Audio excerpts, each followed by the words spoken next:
...24'ün avlu.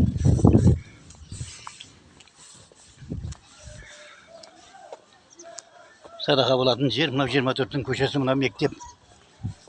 Buna restoran kafesi.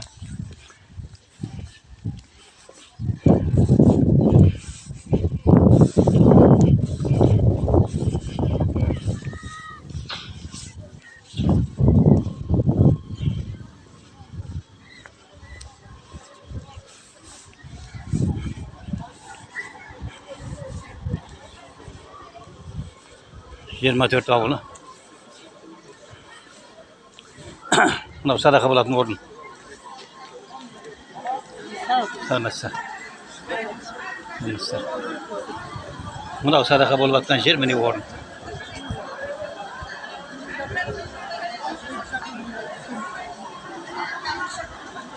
Ancak halk izin olan.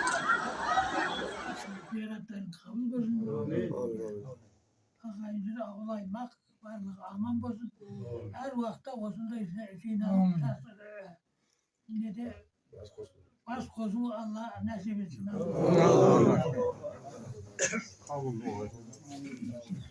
Kabul olsun Allah.